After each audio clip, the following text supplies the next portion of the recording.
আল্লাহ রাব্বুল আলামিন বলেন, শোনো,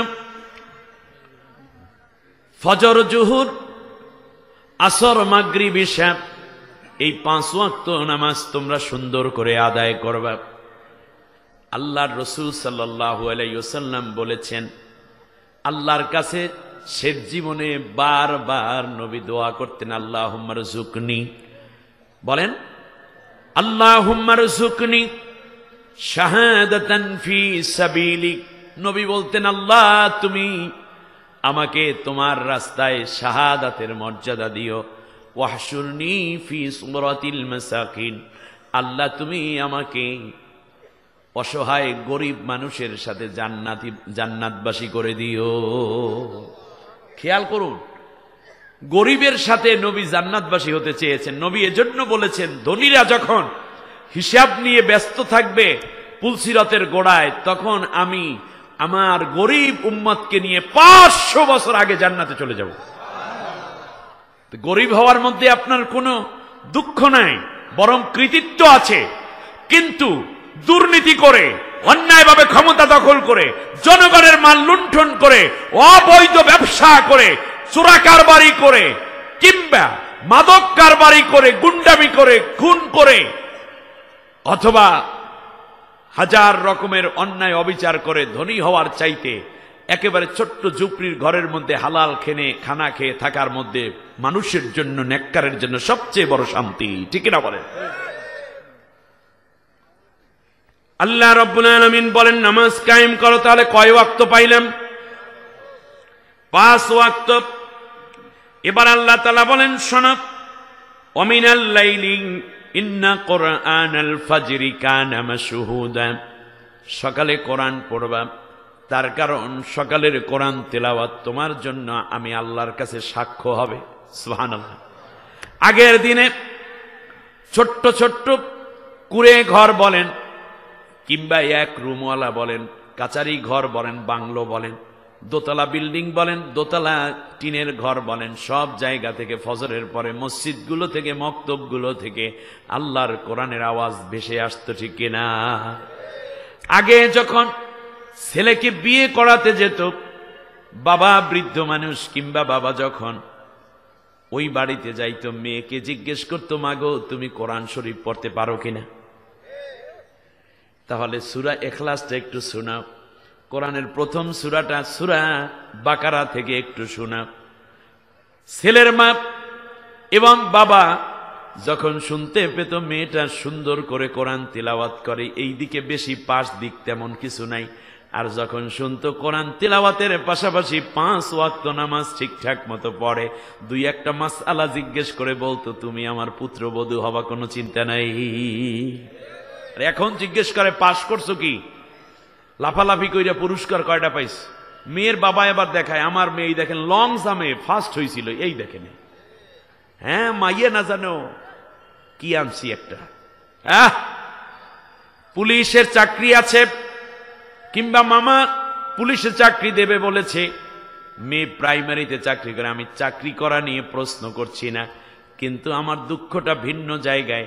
ওই যে আপনি খেয়াল করবেন, আমার মা মাত্র 2 পাস মানুষ। কি পাস? আমরা 8টা ভাই। খেয়াল করেন, এই রকম অনেক মা যাদের আছে, মায়েরা ছিলেন আল্লাহ ওয়ালি, মায়েরা ছিলেন দিনদার, কোরআন তেলাওয়াতকারী। আমাকে আপনাকে গর্বে নিয়ে আমার মায়েরা চোখের পানি ছেড়ে তাহাজ্জুদ নামাজে কেঁদেছে, এই জন্য আল্লাহ আমাদেরকে বড় করেছেন। কিন্তু নতুন প্রজন্মের পুত্রবধূগুলো এমন হয়ে যাচ্ছে, তার বাচ্চাগুলো কেমন হবে আল্লাহ ভালো জানে, আমরা কিছু বলতে পারি না। ঠিক কিনা? তার কারণ মা যদি ভালো না হয়, তাহলে বাচ্চা ভালো হওয়ার সম্ভাবনা নাই। নেপোলিয়ন তিনি বলেছিলেন যে, give me a good mother, I shall give you a good nation. তুমি আমাকে একটা ভালো মা দাও, আমি একটি ভালো জাতি উপহার দেব তোমাকে। সুবহানাল্লাহ বলেন। হ্যাঁ, আমাদের মায়েরা শিক্ষিতা ছিলেন না, কিন্তু আমরা অনেক বড় শিক্ষিত আল্লাহ আমাদেরকে করেছেন। সুবহানাল্লাহ বলেন। আচ্ছা, ডক্টর ইউনুস সাহেবের মায়ের খবর নিয়ে দেখেন, বাইতুল মুকাররমের খতিব সাহেবের মায়ের খবর নিয়ে দেখেন। তারা ওই দাওরায়ে হাদিসও হয়তো করে নাই, মাদ্রাসা লাইনে কামেল পাশও হয়তো করে নাই, কিন্তু আল্লাহ তার গর্ভে কি নেয়ামত দিয়ে ভরপুর করে রেখেছেন। আফামা খালিদ সাহেবের মায়ের খবর নিয়ে দেখেন। অতএব মায়েদের প্রথম চরিত্রবান হওয়া দরকার। আজকে আমরা সকালবেলা প্রত্যেক বাসায়, ঢাকাতে বলেন গ্রাম পর্যন্ত, মায়েরা ঘুমায় সকালে, বাচ্চাগুলোও ঘুমায়, কারণ রাত 12টা-1টা পর্যন্ত মোবাইল চালায়, তারপরে টেলিভিশন দেখে, দেখতে দেখতে ক্লান্ত, সকালের ঘুম ছাড়া কোনো উপায় নেই। মক্তবগুলো, মসজিদের মক্তবগুলো বন্ধ হয়ে গেছে। বাড়ির দরজায় আগের দিনের মানুষের কাচারি রাখতো, একজন তালবে আলিম রাখতো সকালবেলা মক্তবে পড়ানোর জন্য, এখন সেটাও বন্ধ হয়ে গেছে। ফজর ওয়াক্তের কোরআন তিলাওয়াত আমাদের জন্য আর সাক্ষ্য হচ্ছে না। আমরা আবার যারা দিনের অন্য লাইনে একসাথে গোল হয়ে বসবে, ওই মসজিদের জিম্মাদার অথবা আমির সাহেব থাকলে বৈশা বলেন দেখি কি সমস্যা, কি উপকার, কখন গাছতে যাব, কখন চিল্লায় যাব, এই নিয়ে আলোচনা চলতে থাকে। অথচ উচিত ছিল প্রথমে প্রত্যেকে কমপক্ষে অর্থ সহ এক রুকু কোরআন পড়ব, তারপরে আমরা মাশওয়ারা করব। এর আগে কোনো মাশওয়ারা নাই, ঠিক না বলেন? তবলিগের ভাইদের কাছে আমার দাবি, প্লিজ একটা চিল্লা হবে কেবলমাত্র আল্লাহর কোরআন শিক্ষার জন্য, পরের চিল্লা হবে 30 পারা কোরআন অর্থ সহ পড়ার জন্য। এমনি করে চিল্লা বাড়ান। এই গেল মানে তবলিগের ভাইদের এই কর্মসূচিটা কোরআনের জন্য হলে বরকত আরো বেশি হবে। ব্যাস এক। দ্বিতীয়বারে আসেন পীর মাশায়েখদের মুরিদদের কাছে। পীরেরা সবক দিয়েছে ওয়াসাব্বিহুহু বুকরাতাও ওয়া আসিলা, সকালে আর সন্ধ্যায় আল্লাহর জিকির করো। আর আল্লাহ রব্বুল আলামিন বলেন জিকির তো করবা, আমি আল্লাহ জিকির নাজিল করে দিয়েছি। ইন্না নাহনু নাযালনাদ যিকরা ওয়া ইন্না লাহু লাহাফিজুন। তোমরা তো আমার জিকির করবা, আমার জিকির করবা, তো আমি আল্লাহ নিজে জিকির নাজিল করেছি। আর সেই জিকিরের নাম কি? জোরে বলেন। আল্লাহ বলছেন আমি জিকির নাজিল করেছি, আর সেই জিকিরের নাম কি? তাহলে আপনি জিকির করতে বলেছেন, সকাল এবং সন্ধ্যায় আল্লাহ বললেন জিকির করো, আর বললেন তুমি তোমার পীরের জিকির কইরো না। আমি আল্লাহ যেই জিকির দিছি সেই জিকির করো, আমি জিকির নাজিল করেছি। অতএব জিকির করতে বললাম আর জিকির নাজিলও করলাম, অতএব আমার নাজিল করা জিকির তোমরা পড়তে থাকো। ফজরে কোরআন পড়ো, সুবহানাল্লাহ পড়ো। এরপরে আপনি যদি 300 বার সুবহানাল্লাহ, আলহামদুলিল্লাহ, আল্লাহু আকবার, বা আসমায়ে সিফাতের জিকির, আসমায়ে জাতের জিকির, বা নফি ইসবাতের জিকির, 6 লতিফার জিকির, এরপর কাশ ইত্যাদি আপনি করতে চান, প্রথমে আপনার উচিত হচ্ছে কোরআনটা পড়ে নেওয়া। তার কারণ ফজরের কোরআন তেলাওয়াত আপনার পক্ষে দলিল হবে। সুবহানাল্লাহ বলেন।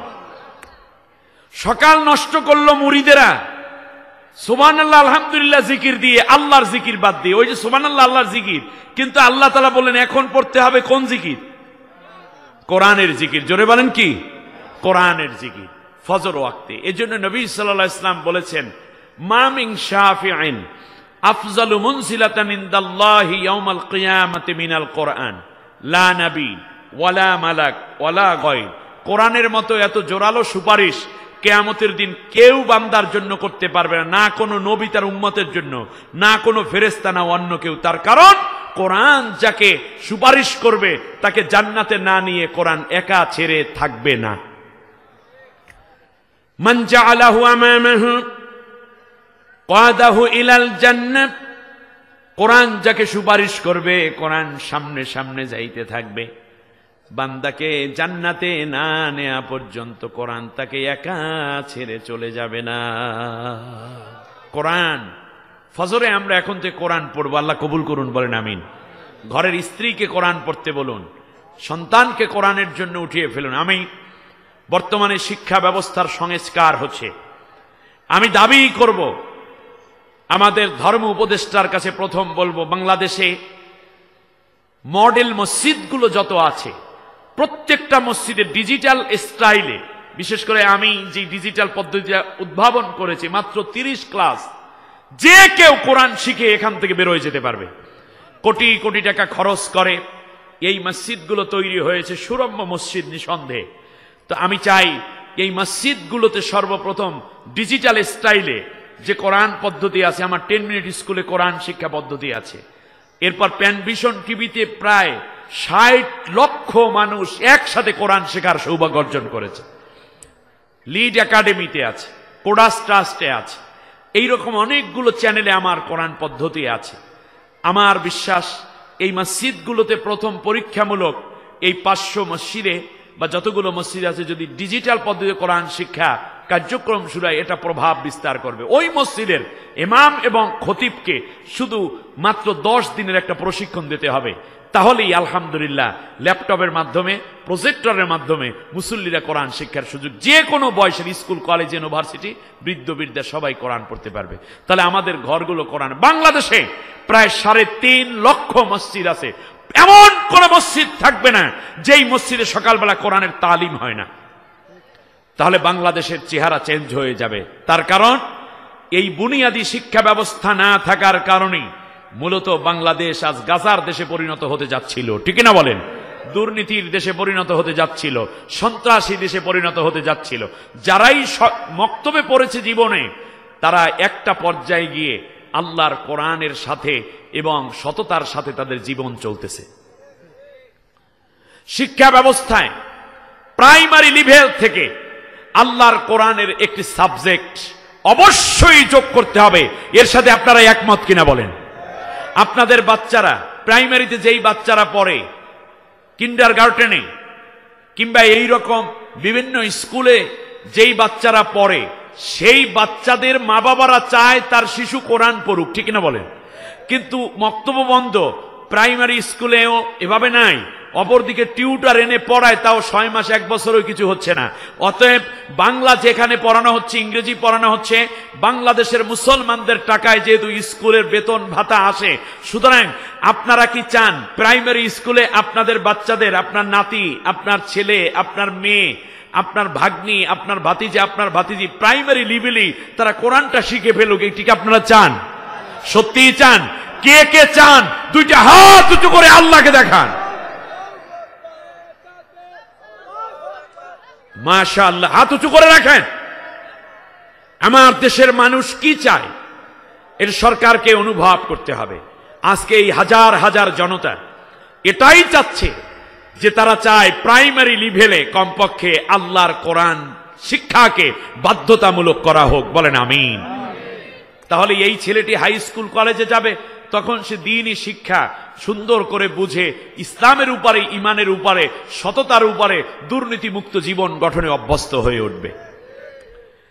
আল্লাহর নবী এর জন্য বলেছেন, শোনো দুনিয়ার মানুষেরা, আল কোরআনু হুজ্জাতুল লাকা ওয়া আলাইক, কোরআন তোমার পক্ষে কিংবা বিপক্ষে কিয়ামতের দিন দলিল হয়ে যাবে। আমার ভাইরা, আপনাদের কাছে জিজ্ঞাসা করতে চাই, আপনারা কি কোরআনকে বিপক্ষে দলিল বানাবেন নাকি পক্ষে দলিল বানাবে? হ্যাঁ, কোরআনকে বিপক্ষে না পক্ষে? কে কে কোরআনকে পক্ষে দলিল বানাতে চান তারা 2টা হাত উঁচু করে আল্লাহকে দেখায় দেন।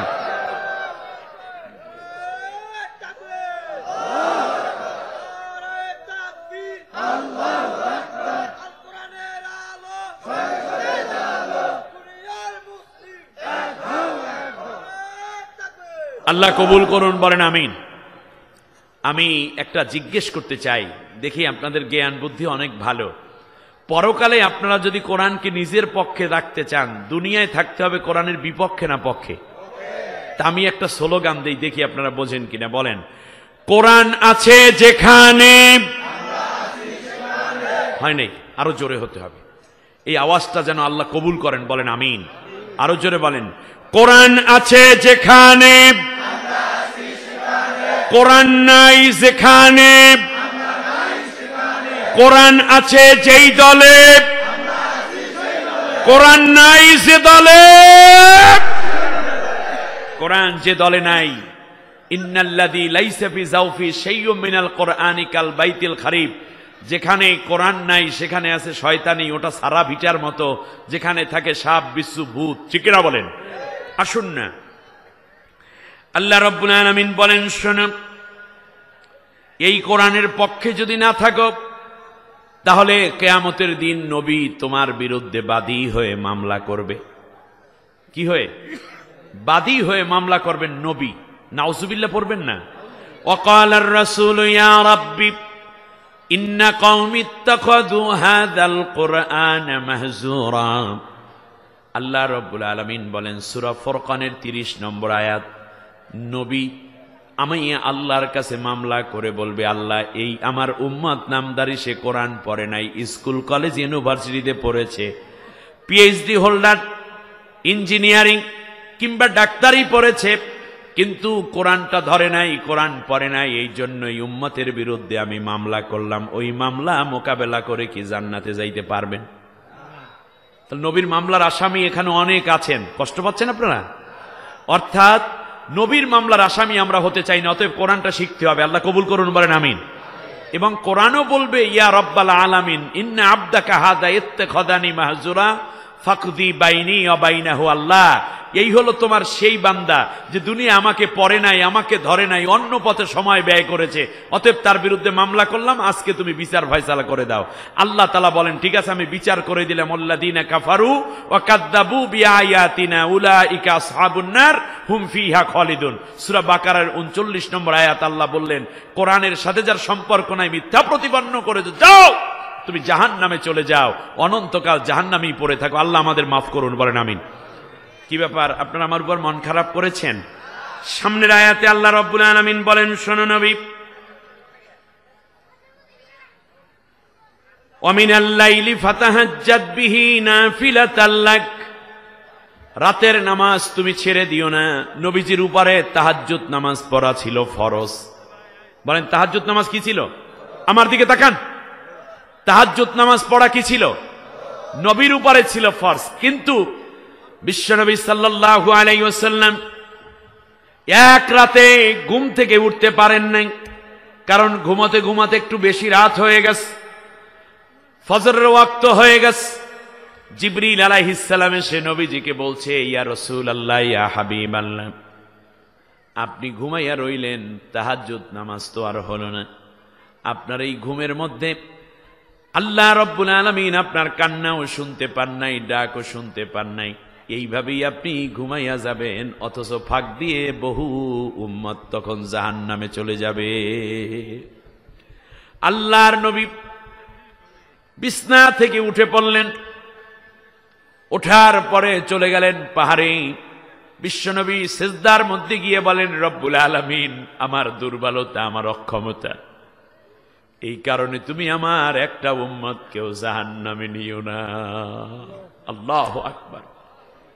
ওই পাহাড়ের কিনারি মক্কার ছোট্ট ছোট্ট ছেলেরা, রাখাল ছেলেরা উট দুম্বা বকরি ভেড়া চড়াচ্ছিল।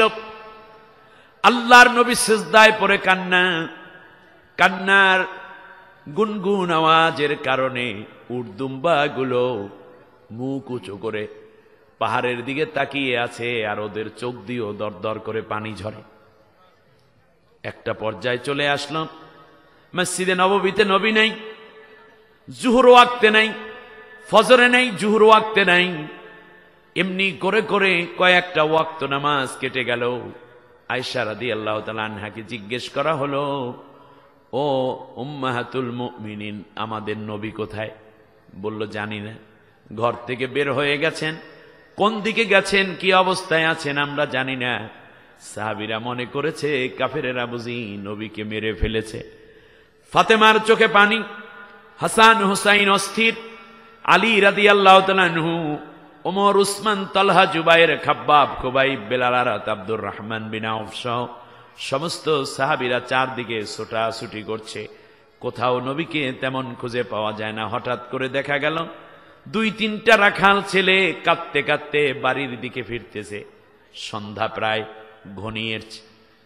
জিজ্ঞেস করলো, তোরা কান্দ কে, তোদের কি হয়েছে, তোমাদের কি হলো? বলল যে আজকে 2 দিন পর্যন্ত একটা মানুষ ওই পাহাড়ের মধ্যে কান্দে, আর তার কারণে আমাদের উট দুম্বা বকরি ভেড়াগুলো কোনো খাবার খায় না, ঘাস খায় না, পানি খায় না, এগুলো দুর্বল হয়ে যাচ্ছে।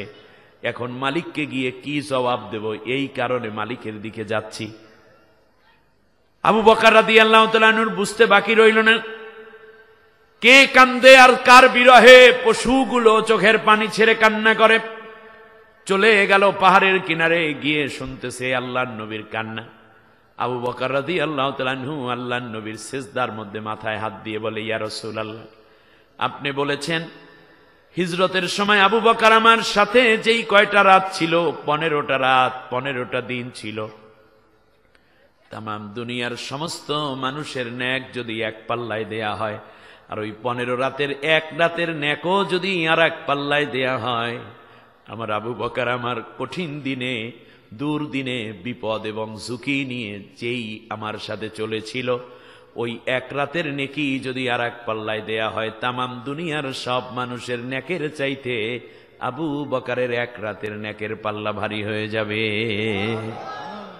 ইয়া রাসূলুল্লাহ, ইয়া হাবিবাল্লাহ, আমি আমার জীবনে যত অর্জিত নেকি আছে সব নেকি আপনার উম্মতের জন্য উৎসর্গ করে দিলাম, আপনি মাথা তুলুন।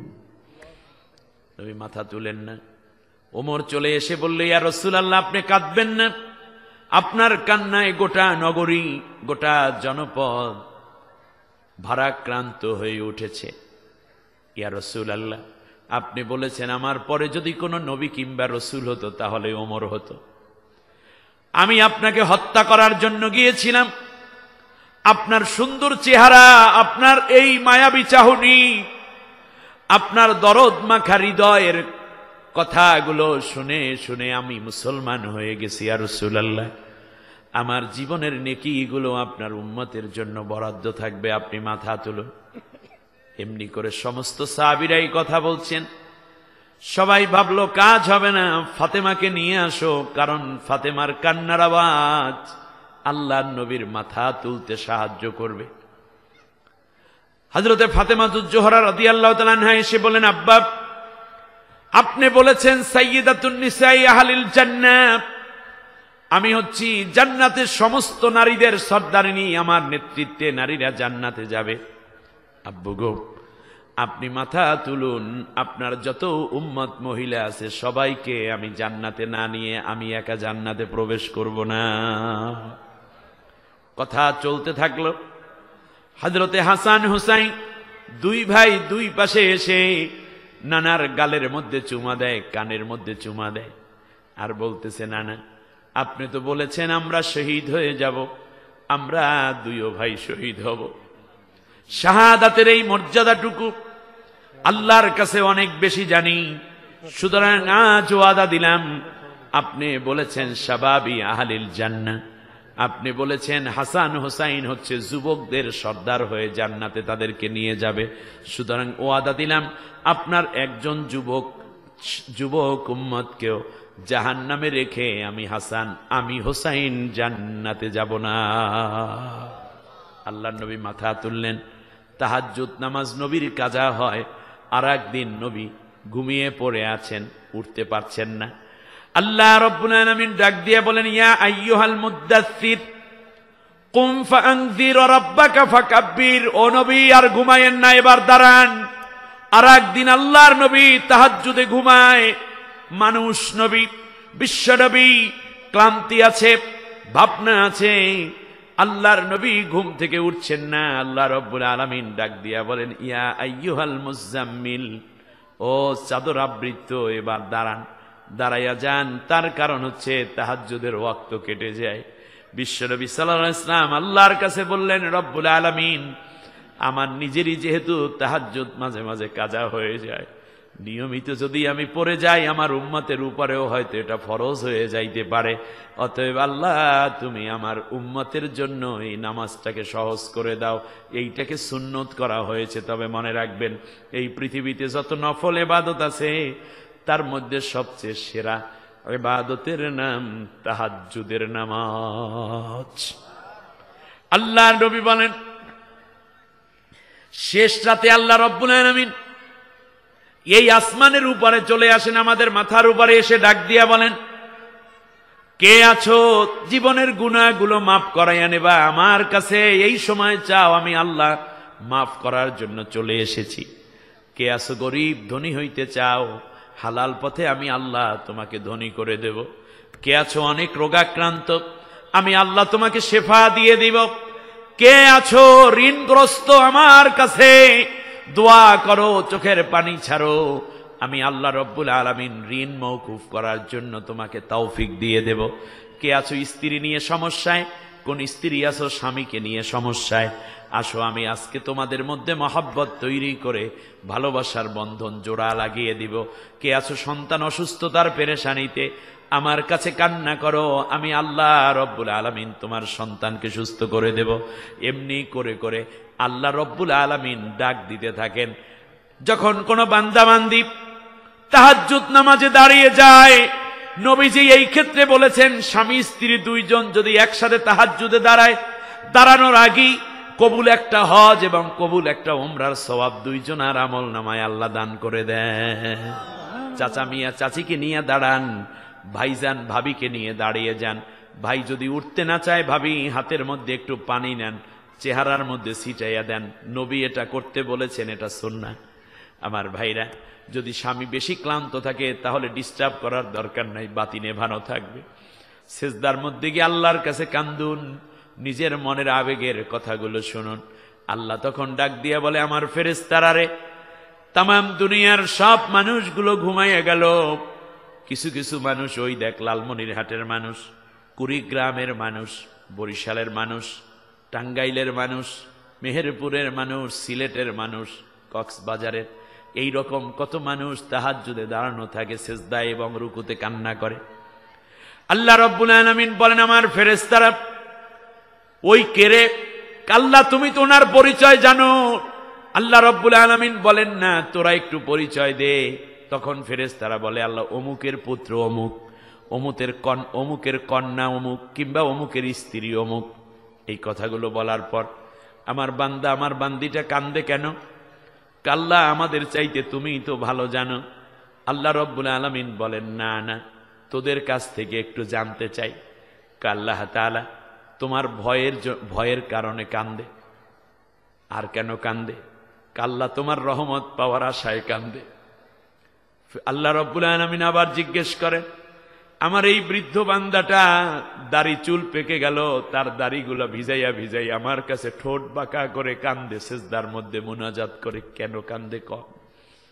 কয় রব্বুল আলামিন জাহান্নামের আযাব থেকে বাঁচার জন্য কান্দে। আবার আল্লাহ ডাক দিয়ে বলেন, এই বৃদ্ধ মানুষ, বৃদ্ধা মহিলা বান্দি কিংবা এই যুবক ছেলে মেয়েগুলো গভীর রাতে কেন কান্দে? ফেরেশতারা বলে, আল্লাহ জান্নাত পাওয়ার আশায় কান্দে। আল্লাহ রব্বুল আলামিন বলেন, আমার ফেরেশতারা বলো, ওরা কি আমাকে দেখেছে? বলে, না আল্লাহ, তোমাকে দেখে নাই। ওরা কি আমার রহমত দেখেছে? বলে, না আল্লাহ, তাও দেখে নাই। গজব দেখছে? কয়, না আল্লাহ, তাও তো বেশি একটা দেখে নাই। ওরা কি জান্নাত দেখেছে? ফেরেশতারা জবাব দেয়, আল্লাহ না, ওরা জাহান্নাম দেখে নাই। ওরা কি জান্নাত দেখেছে? না আল্লাহ, এরা জান্নাতও দেখে নাই।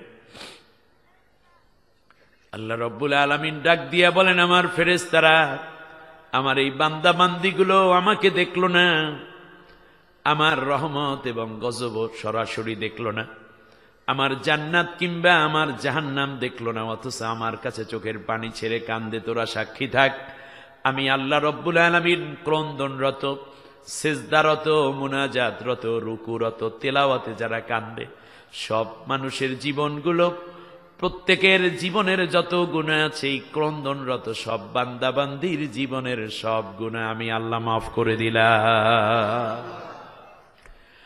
আল্লাহ রাব্বুল আলামিন বলেন, শুধু গুনাহই মাফ করলাম না, ওয়ায়ুবাদদিলুল্লাহু সাইয়্যাতিহিম হাসানাত, ওদের যত গুনাহ আছে, যৌবনে শয়তানের ওয়াসওয়াসায় পড়ে জিনা করেছিল, মিথ্যা বলেছিল, বন্ধুদের প্রলোভনে, কখনো বন্ধুদের আড্ডায় পড়ে মদ গাঁজা পর্যন্ত শেয়ার করেছিল।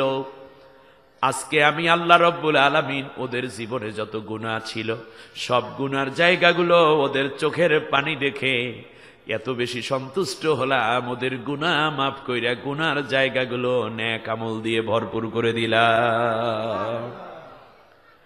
এ রাত কি কেটে যাবে ঘুমে অলসে, তুমি কি ডাকবে না তোমার প্রভুকে, প্রভুকে? রাত কি কেটে যাবে ঘুমে অলসে। তাহাজ্জুদ পড়তে চেষ্টা করবো, আল্লাহ কবুল করুন বলেন আমি। আজকে জুমার রাত, বৃহস্পতিবার দিবাগত রাত, এই রাতে কেউ যদি একটা নেক আমল করে আল্লাহ তাই 100 গুণ বাড়াই দেন।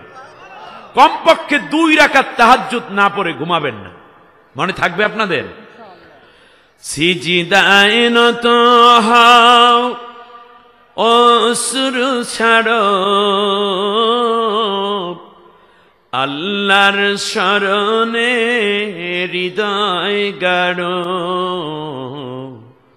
প্রাণ খুলে সব ব্যথা বলো প্রভুকে, বলো প্রভুকে। রাত কি কেটে যাবে ঘুমে অলসে। আল্লাহ আমাদেরকে তাহাজ্জুদে শামিল হওয়ার তৌফিক দিন, বলেন আমিন। আল্লাহ রাব্বুল আলামিন বলেন, শোনো আমি আল্লাহর গোলাম যারা, তাদের একটা বৈশিষ্ট্য হলো এই যে, শোনো তাতাজাফা জুনুবুহুম আনিল মাদাজিহিম, শেষ রাতে তাদের বিছনা থেকে তাদের পিঠগুলোকে আলাদা করে দেয়। সুবহানাল্লাহ। ওয়াল্লাযীনা ইয়াবিতুনা লিরাব্বিহিম সুজদান ওয়া কিয়ামা ওয়াল্লাযীনা ইয়াকুলুনা রাব্বানা ইসরিফ আন্না আযাবা জাহান্নামা ইন্না আযাবাহা কানা গরামা। আল্লাহু আকবার। আল্লাহ রাব্বুল আলামিন বলেন, পূর্ণ রাতটা আমার বান্দা ঘুমায় না, এমনকি বিছনা থেকে পিঠটা আলাদা করার পরে তারা দাঁড়াইয়া যায়, দাঁড়াইয়া দাঁড়াইয়া আমার কাছে কান্না করে আর ডাক দিয়ে কয়, আল্লাহ আসমানের নিচে জমিনের উপরে আমার মতো এত গুনাহগার বান্দা বান্দি আর বুঝি কেউ নেই। জীবনে অনেক গুনাহ করেছি, একান্তে তোমার সাথে কিছু কথা বলবো। আল্লাহ রব্বুল আলামিন বলেন, আমার বান্দা যখন আমারে ডাক দেয়, উদউনি আস্তাজিব লাকুম, আমি আল্লাহ তখন বান্দার ডাকে জবাব দেয়া শুরু করে দেই। সুবহানাল্লাহ। আল্লাহ তাআলা বলেন, আমাকে তুমি ডাক দাও, আমি তোমার ডাকে জবাব দিয়ে দেব। সুবহানাল্লাহ। আল্লাহর নবী বলেন, একবার বান্দা ডাকে আল্লাহ জবাব দেয় 10 বার। সুবহানাল্লাহ। আপনি ডাকলেন আল্লাহ, আল্লাহ রাব্বুল আলামিন বলেন, লাব্বাইক আব্দি, আমি হাজির, আমি হাজির। আল্লাহর নবী বলেন, আল্লাহর দিকে যদি কোনো বান্দায় 1 হাত আগাইয়া যায়, আল্লাহ রাব্বুল আলামিন বান্দার দিকে 10 হাত আগাইয়া আসে। সুবহানাল্লাহ। আমার ভাই, আপনার জীবনে অনেক গুনাহ, যৌবনে নামাজ পড়েন নাই, মদ খাইছেন, চুরি করছিলেন, জিনা করে ফেলেছেন, কখনো বদঅভ্যাস ছিল গুন্ডামি করা, বিড়ি সিগারেট খাওয়া থেকে নিয়ে অনেকগুলো অন্যায় আপনার জীবনে। আল্লাহ তাআলা আমাকে আপনারে ডাক দিয়েই বলতেছেন, কুল ইয়া ইবাদিয়াল্লাযীনা আসরাফু আলা আনফুসিহিম লা তাকনাতু মির রাহমাতিল্লাহ ইন্নাল্লাহা ইয়াগফিরুদ যুনুবা জামিআ ইন্নাহু হুয়াল গফুরুর রহিম। আল্লাহু আকবার। আল্লাহ রাব্বুল আলামিন বলেন, নবী তুমি আমার ওই বান্দা বান্দীদেরকে ডাক দিয়ে বলো, যারা গুনাহ করতে করতে হতাশ হয়ে গেছে, গুনার কোনো লাইন নেই, তারা বাদ দেয় নাই, ওই বান্দা বান্দীদেরকে ডেকে বলো, আল্লাহর রহমত থেকে নিরাশ হইও না, আল্লাহর দিকে দৌড় দাও, আল্লাহ রব্বুল আলামিনের দিকে তওবা করো। আল্লাহ, আমি আল্লাহ ওয়াদা দিলাম তার জীবনের সব গুনাহগুলো মাফ করে দেব। আপনারা দেখেন, আপনাদের এই দিকে যে বঙ্গোপসাগর আছে, আটলান্টিক মহাসাগর আছে, এই নদীগুলোর পানি, সাগরগুলোর পানি নুনা না মিঠা? লোনা। লোনা পানি না? নুনের মধ্যে আছে অ্যান্টিবায়োটিক বা এইরকম কি বলে, অ্যান্টিসেপ্টিক বিভিন্ন রকমের উপাদান। যেমন চামড়া কি দিয়ে প্রক্রিয়াজাত করে? পচে না। মাছ কেটে কেটে, ইলিশ মাছ কিভাবে প্রক্রিয়াজাত করে? লবণ দিয়ে। তাহলে বোঝা যায় লবণের একটা উপকারিতা আছে। এই জন্য আমরা এই মিঠা পানিতে আমরা আমাদের কাঁথা বালিশ ধুই, ট্যানারির ময়লা ফালাই, এমনি করে করে এই পানিগুলোকে আবার টেনে নিয়ে যায় ভাটার টানে নুনা পানির দিকে, ঠিক না? ভাটায় নুনা পানির মধ্যে ফালানোর পরে এই যে ময়লা, মরক, পচা, গান্দা যা আছে এইগুলো নুনা পানিতে রিফাইন করে আমার আপনার বাড়ির কাছে জোয়ারের টানে আবার নিয়ে আসে। এই দায়িত্ব আবার আছে চাঁদের কাছে। একটা ট্রান্সফরমার আল্লাহ দিয়ে দিলেন, এই চাঁদ ওঠে জোয়ার হয়, চাঁদ ডুবে যায় বাটি লাগে। সুবহানাল্লাহ বলেন। এবার খেয়াল করুন, তাহলে বোঝা যায় নুনের মধ্যে যদি ময়লা কিছু পড়ে সেটা রিফাইন হয়ে যায়। আমাদের এই রক্তের আকর্ষণে আমরা অনেক ক্ষেত্রে গুনাহ করে বসেছি। আর চোখের পানি মিঠা না নুনা? কি কয়? চোখের পানি কি লোনা? অতএব চোখের পানি যখন বের হয় ওই চোখের পানির মধ্যে আল্লাহ তাআলা গুনাহগুলো দেন, জার্মগুলো দেন, দেওয়ার পরে চোখের নুনা পানিতে গুনাহগুলো রিফাইন করে আল্লাহ তাআলা আমাকে আপনাকে তার আসল বান্দা হিসাবে রহমতের কোলের মধ্যে উঠাই নিয়ে যান। এই সত্য সুন্দরটা বুঝতে হবে। তাহাজ্জুদ নামাজ এখন থেকে আমরা পড়ব। যুবক ভাইরা যৌবন কালে যে ইবাদত করবা এটা নবীওয়ালা কাজ হয়ে যাবে। আমি শেষ আলোচনার শেষ পর্যায়ে যাচ্ছি, শুনুন। আল্লাহ নবী এবার আল্লাহর কাছে দোয়া করেন, আল্লাহ তুমি আমাকে কি করো বলেন তো দেখি। আল্লাহ তুমি আমাকে একটা রাষ্ট্র ক্ষমতা দাও। সুবহানাল্লাহ বলেন। নবী কি এটা চাইছেন কি চাই নাই? ওয়াজআলনি মিন লাদুনকা সুলতানান নাসীরা।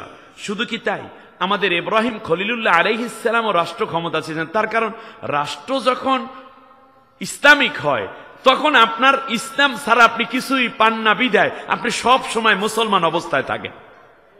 বাজারে যাবেন ইসলাম অনুযায়ী, কোনো গুনার কাজ নাই সেখানে। আপনি চলে যাবেন স্কুলে, সেখানেও ইসলামিক কাজ। আপনি মসজিদে,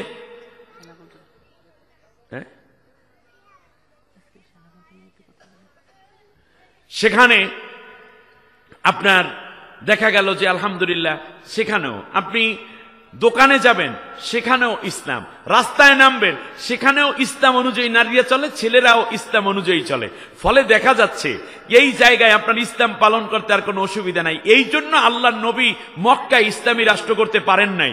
আল্লাহ হিজরত করে মদিনায় নিয়ে এলেন। বললে আল্লাহ তুমি আমাকে মদিনায় রাষ্ট্র ক্ষমতা দাও, তাহলে আমার ব্যাংক, আমার বিমা, আমার হাসপাতাল, আমার রাস্তাঘাট, আমার দোকানপাট, আমার বাজারঘাট, আমার প্রতিষ্ঠান, আমার শিক্ষা সব জায়গায় থাকবে ইসলাম অনুযায়ী চলা। ফলে দেখা যাবে যে সবাই মিলে ইসলামের আলোকে চলার কারণে কেউ আর গুনার কাজে লিপ্ত হচ্ছে না, ঠিক না বলেন? এই জন্য রাষ্ট্র ক্ষমতা, বিশ্বাস করেন, পানি ছাড়া যেমন মাছ বাঁচতে পারে না, একটি ইসলামী রাষ্ট্র ছাড়া ঈমান নিয়ে একজন মোমেন বাঁচতে পারে না। কোনো না কোনো জায়গায় আপনার ভেজাল লাগবেই লাগবে। আর যদি ইসলামী রাষ্ট্র হয় তাহলে আপনি ভেজাল চাইলেও ভেজাল করার সুযোগ থাকে না, আপনি ন্যাক পথে চলতে বাধ্য হন। কোনটা ভালো? ইসলামী রাষ্ট্র ভালো না? এই জন্য আমাদের চেষ্টা করতে হবে। হযরতে শুধুমাত্র আমাদের নবী চান নাই, আমাদের জাতির পিতা ইব্রাহিম আলাইহিস সালাম আল্লাহ তাআলার কাছে বললেন, ক্বালা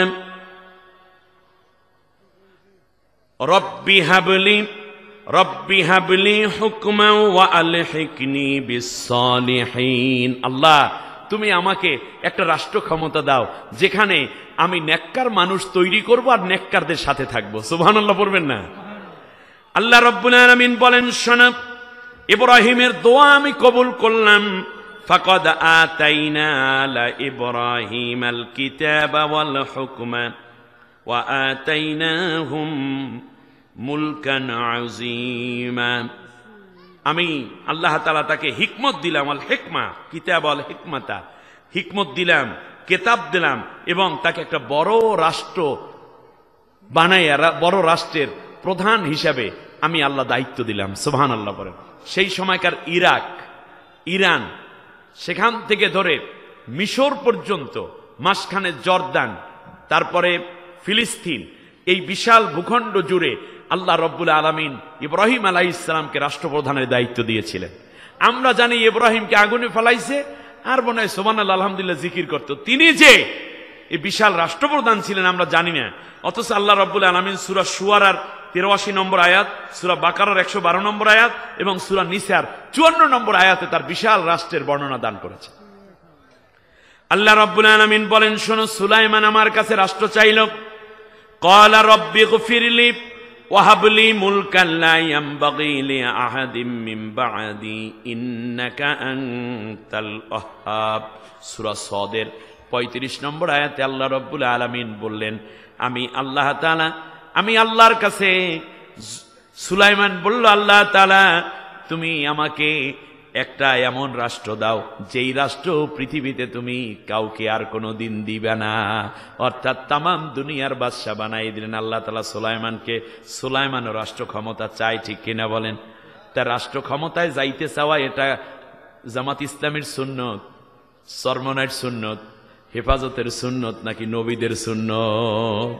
কিন্তু আমরা যদি রাষ্ট্র ক্ষমতার কথা কয় তখনই বলে এরা রাজনীতি করে। আরে বাংলাদেশে যদি রাজনীতি থাকতো তাহলে আর চুরি হইতো না, জেনা ধর্ষণ হতো না, মদ গাঁজা ফেন্সিডিল থাকতো না। কারণ আল্লাহ রব্বুল আলামিন যেই নীতি দিয়েছেন ওইটাই রাজনীতি, নীতির মধ্যে সবচেয়ে সেরা, ঠিক কিনা বলেন? এই নীতি না থাকার কারণে চোরা নীতি, ডাকাতি নীতি আছে। অতএব এখন থেকে রাজনীতি মানে আল্লাহর কোরআনের রাজনীতি করতে হবে, ঠিক কিনা? এজন্য রাজনীতির নামে আল্লাহ একটা সূরাই নাজিল করেছেন, সূরার নাম সূরাতুল মুলক, পলিটিক্যাল সূরা। সুবহানাল্লাহ বলেন। সূরার নাম কি? সূরা মুলক। মুলক, মুলক নামক একটি সূরা আল্লাহ তাআলা নাজিল করেছেন। সংবিধানের নামে আল্লাহ একটা সূরা নাজিল করেছেন, সূরার নাম সূরা ফুরকান। সুবহানাল্লাহ। আমার ভাইয়ের, আল্লাহ রাব্বুল আলামিন আবার বললেন, শোনো, আমার ইউসুফও চাইল, قال جعلني على خزائن الأرض إني حفيظ عليم وكذلك مكنا ليوسف في الأرض।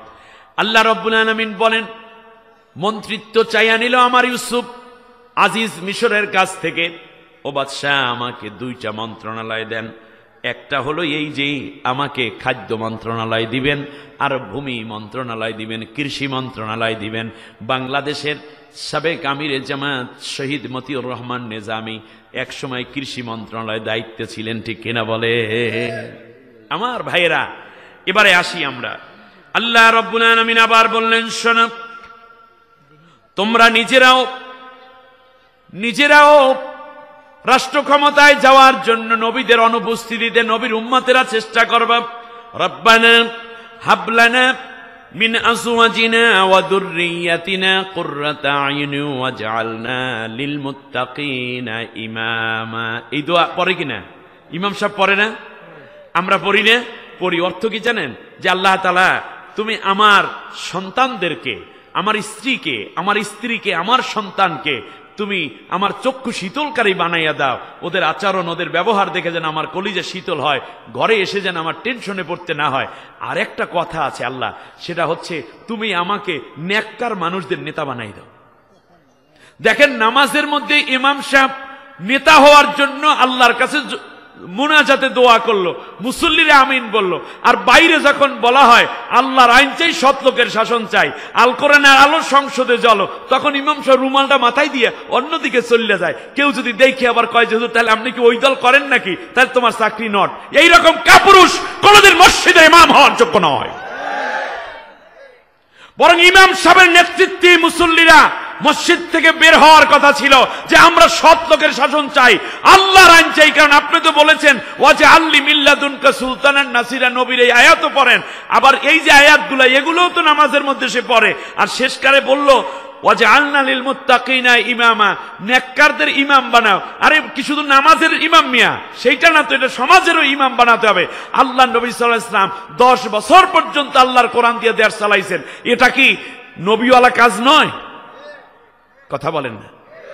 আবু বকর, ওমর, ওসমান, আলী, তারা আল্লাহর কোরআন দিয়ে রাষ্ট্র চালাইছে। এটা কি সাহাবীওয়ালা কাজ নয়? আল্লাহর নবীর দেশ চালাইছেন, এটা কি নবীওয়ালা কাজের মধ্যের কাজ না নবীওয়ালা বাইরের কাজ করেছেন? নবীওয়ালার মধ্যের কাজ করেছেন। শুধু তাই না, বিশ্বনবী সাল্লাল্লাহু আলাইহি ওয়াসাল্লাম যে এই 10 বছর রাষ্ট্র চালাইলেন, বিচার করলেন, যুদ্ধ করলেন, সন্ধি করলেন, হিজরত করলেন, এগুলো কি গুনার নিয়তে না সওয়াবের নিয়তে? হ্যাঁ, সওয়াবের নিয়তে। তাহলে বোঝা যায় রাষ্ট্র পরিচালনা করা সওয়াব। এই সওয়াবের জায়গায় আমাদের আলেম ওলামারা আসতে চাইল না, হুজুরেরা আসতে চাইল না। দিল কারে? দিল দুর্নীতিবাজদেরকে, সুযোগ করে দিল দালালদেরকে, দিল ইসলাম বিদ্বেষীদেরকে।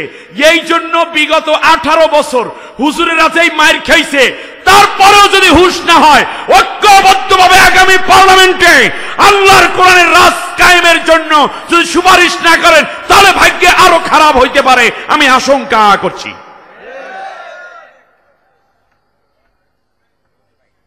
তবে আল্লাহর নবীর একটি হাদিস আমি আপনাদেরকে মনে করিয়ে দিতে চাই। মনে করেন সামনে যখনই ইলেকশন হবে, আমরা নবীর কাছে গেলাম কয়েকজন, যাওয়ার পর কথার কথা ধরেন নবীকে জিজ্ঞেস করলাম, ইয়া রাসূলুল্লাহ, সামনে এই অবস্থায় এখন কোন দলের দিকে আমরা যাব, একটু বলেন দেখি। মনে করেন পীর মাশায়েখরা গেছে, তবলিগের মুরব্বীরা গেছে, আমরাও গিয়েছি, এরপরে এই যে কওমি আলেমরাও গেছে, এইদিকে চরমনাই থেকেও রওনা করছে, জৈনপুর মোকামিয়া ফুরফুরা থেকে, আহলে হাদিস থেকেও গেছে, মাতখালি থেকেও গেছে, লামাজিব থেকেও গেছে। মোট মিল্লা মনে করেন আমরা 100-150 মানুষ একটা বিমান ভাড়া কইরা একেবারে নবীর কাছে চলে গেছে। মনে করেন নবী এখনো জীবিত আছে, আমার কথা আপনারা বোঝেন নাই। তখন আমরা গিয়ে কি জিজ্ঞেস করলাম, নবী বাংলাদেশের প্রেক্ষাপটে একটা সুযোগ আছে, এখন আপনারা বলেন তো দেখি আমরা কোন দলকে সমর্থন দেব, একটু বলেন দেখি নবী। তখন আল্লাহর নবী কি বলছেন সেটা নবী বললেই গেছে। বলছেন নবী সাল্লাল্লাহু আলাইহি ওয়াসাল্লাম বলেছেন, আন আব্দুল্লাহ ইবনে আমর রাদিয়াল্লাহু তাআলা আনহুমা قال قال رسول الله صلى الله عليه وسلم اتبعوا سواد الاعظم فانه من شج في النار।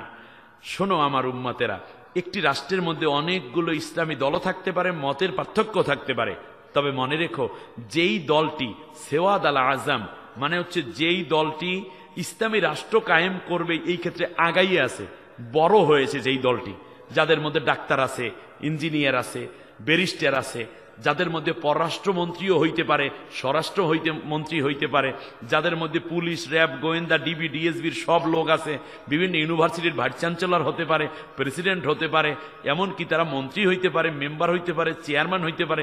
এই যে যেই দলটা আগাইয়ে আছে, তোমরা সেই দলটার অনুসরণ করবা, সেই দলটাকে তাড়াতাড়ি করে ক্ষমতায় নেওয়ার জন্য সবাই মিলে কাজ করবা। এই নির্দেশ আমার না রাসূলুল্লাহ। এরপর নবীজি বললেন, ফামান শাযযা ফিন নার, এরপরে যদি কেউ উল্টাপাল্টা করো, এই সুযোগ কাজে না লাগাও, তাহলে সে কিন্তু জাহান্নামে যাবা। নবীর এই হাদিসে আমরা আমল করতে রাজি আছি? জোরে বলেন রাজি আছি। তাহলে যেই দলটা আগাই আছে সেই দলে সব আগামী পীর মাশায়েখ হইতে শুরু সবাই আসবে। কারণ আপনি হয়তো কিছু ভোট পেতে পারেন অথবা কিছু একটু করতে পারেন, তাতে তো ইসলামী হুকুমত কায়েম হবে না। কিন্তু সবাই মিলে যদি আগাইয়া যায় তাহলে দেখা যাবে সবাই মিলে একটা কাজ। সেই ক্ষেত্রে নেতৃত্বের মূল দাবিদার এবং মূল দায়িত্বে যাদেরকে দেব, সেওয়াদ আল আজম, যেই দলটি আগাইয়া আছে, বড় হয়ে আসছে, ওই দলটাকে দেব। ঠিক না বলেন?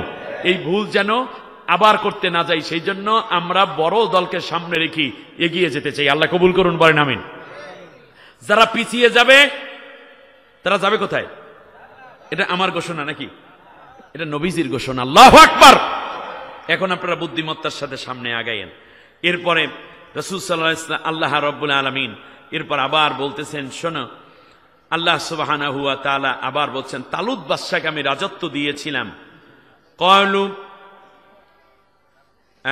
এই আল্লাহ তাআলা বলতেছেন, শোনো, আমি আল্লাহ রাব্বুল আলামিন দাউদ আলাইহিস সালামের মাধ্যমে ফাহাজামু বিইذনিল্লাহি ফাকাতালা ওয়া কাতালা দাউদু জালুতা, আমি জালুতের দ্বারা, দাউদের দ্বারা, 7 বছরের শিশু দাউদ পয়গম্বরের দ্বারা জালুত বাদশাকে হত্যা করে দিলাম।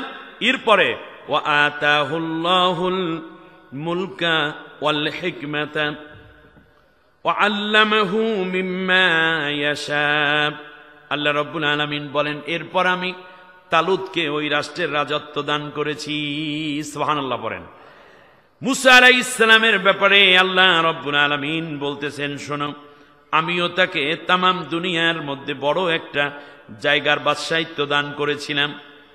আল্লাহ রাব্বুল আলামিন বলেন, ওয়া ইয জাআলা ফীকুম আম্বিয়া ওয়া জাআলাকুম মুলুকা ওয়া আতাইনাকুম মা লাম ইউতি আহাদাম মিনাল আলামিন।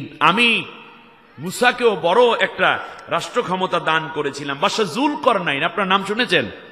তিনিও বাদশাহ ছিলেন। নবী একা শুধু রাষ্ট্র ক্ষমতা চাইছে এইটা না। আরে ভাই, রাষ্ট্র ক্ষমতাটা যে কত মজার একটা জায়গা, এইটা আমরা দাড়িওয়ালা, টুপিওয়ালা, তবলিগওয়ালা, কওমি, আলিয়া, পীর মাশায়েখ, বুজুর্গ, এমনকি আহলে হাদিস, মাতকালি, লামাজাবি কেউ বুঝলামই না। এই চকলেটটা কেবলমাত্র ওই দুর্নীতিবাজরাই সারা জীবন চুইয়া গেল। তার কারণ এই রাষ্ট্রটা যদি ইসলামী হয়, মদ থাকবে না, গাঁজা থাকবে না, জেনা থাকবে না, ফেন্সিডিল থাকবে না, ধর্ষণ থাকবে না, সুদ ঘুষ থাকবে না, ইসলাম এবং ইনসাফ ভিত্তিক রাষ্ট্র হবে। যারা ইমানদার তারা নামাজি হয়ে যাবে। এই যে গুনাহগুলো বন্ধ হলো, নেকগুলো চালু হইল। আপনি যদি এই রাষ্ট্র কায়েমের জন্য কাজ করেন, আপনার আমলনামায় কিয়ামত পর্যন্ত সদকায়ে জারিয়ার সব। রাষ্ট্রীয় সম্মানিত বড় সম্মান। জুলকারনাইনের কাহিনী শুনি আমরা। আল্লাহ রাব্বুল আলামিন বলতেছেন, শোনো, আমি আল্লাহ রাব্বুল আলামিন জুলকারনাইনকে কি দিলাম? ইন্না মাক্কান্না লাহু ফিল আরদি ওয়া আতাইনাহু মিন কুল্লি শাইইন সাবাবা। সূরা কাহাফের ৮৪ নম্বর আয়াতে আল্লাহ রাব্বুল আলামিন বলেন, জুলকারনাইনকে আমি বড় রাজত্ব দান করেছি। ইয়াহিয়া আলাইহিস সালাম, জাকারিয়া আলাইহিস সালামকেও আমি আল্লাহ রাব্বুল আলামিন দান করেছিলাম এমনি করে করে। আল্লাহ রাব্বুল আলামিন বলেন, শোনো, শুধু এটাই নয়, পৃথিবীতে যত নবী আসছে সব নবীকে রাষ্ট্র ক্ষমতা আমি আল্লাহ দিয়েছি। কাউকে বিজয় দিয়েছি, কাউকে আবার দেই নাই। তার কারণ জয় পরাজয় ছিল। শারা'a লাকুম মিনাদ-দীন মা ওয়াসসা বিহি নূহা ওয়াল্লাযী আওহাইনা ইলাইকা ওয়া মা ওয়াসাইনা বিহি ইব্রাহিমা ওয়া মূসা ওয়া ঈসা আন আকিমুদ-দীন ওয়া লা তাতাফাররাকু ফি। আমি আল্লাহ তোমাদের উপর স্পষ্ট নির্দেশ জারি করে দিলাম নবী, যা আমি নূহকে দিয়েছি এমনি করে আমি দিয়েছি ইব্রাহিম, মূসা এবং ঈসাকে। আর তা ছিল আমি আল্লাহ রব্বুল আলামিনের দ্বীন তোমরা প্রতিষ্ঠা করো। এবার একেবারে শেষ দিকে এসে একটা কোশ্চেন করি, দেখি জ্ঞানীরা উত্তর দিবেন। আপনারা বলেন তো দেখি। সেটা হচ্ছে, আমরা জানি হযরত ইমাম মাহদী আলাইহিস সালাম দুনিয়ায় আসবে। ইমাম মাহদী আলাইহিস সালাম দুনিয়ায় এসে সিল্লা দেবে নাকি? কথা বলে না। এইরকম মাহফিল সাজাবে শুধু, না খানকা চালাইবে, না মাদ্রাসা খুলবে? ইমাম মাহদী আলাইহিস সালাম এসে কি করবেন? ইসলামী রাষ্ট্র কায়েম করবেন। জোরে বলেন, কি করবেন? আচ্ছা, আমরা জানি একেবারে শেষ দিকে এসে ঈসা আলাইহিস সালাম পৃথিবীতে আসবেন। ঈসা আলাইহিস সালাম পৃথিবীতে এসে স্বাভাবিকভাবেই চিল্লা দেবেন, মুলুক সফরে যাবেন, ৩ চিল্লা একসাথে লাগাইবেন, অথবা খানকায় তৈরি করবেন ২,৫০০-৩,০০০ এবং তাজকিয়া নফসের জিকির আজগার করবেন, অথবা বড় বড় কওমি মাদ্রাসা, আলিয়া মাদ্রাসা কায়েম করে মাহফিল করবে নাকি? ঈসা আলাইহিস সালাম এসে কি করবে? তাহলে বোঝা যায় রাষ্ট্র পরিচালনা করা এবং রাষ্ট্রীয় দায়িত্ব পালন করা একটা নবীওয়ালা কাজ, আগেও ছিল এবং সামনেও আসবে।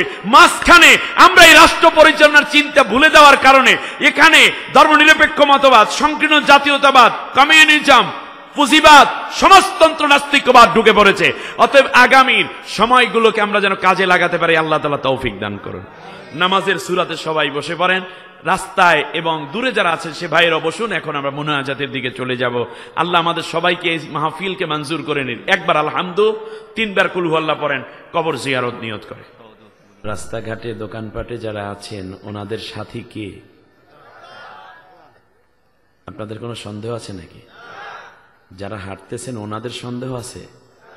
সন্দেহ থাকা উচিত নয়, কারণ এটা আল্লাহর কথা। শয়তান তাড়াইতে গিয়ে বা শয়তানের বন্ধু হতে গিয়ে আল্লাহর কথা তো অবিশ্বাস করা যাবে না, তাহলে তো কাফের হয়ে যাবে, তাই না?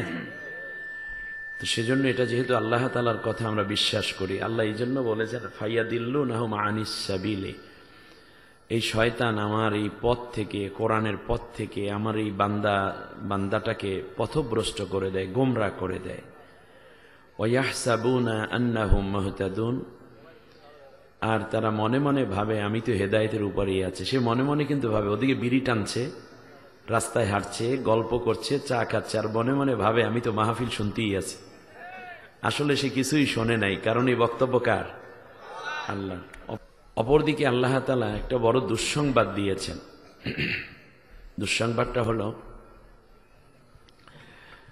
আল্লাহ সুবহানাহু ওয়া তাআলা বলেছেন ওমান আ'রাদা আন যিকরি, ওকে, ফাইন্না লাহু মাঈশাতান দনকা ওয়া নাহশুরুহু ইয়াওমাল কিয়ামাতি আ'মা।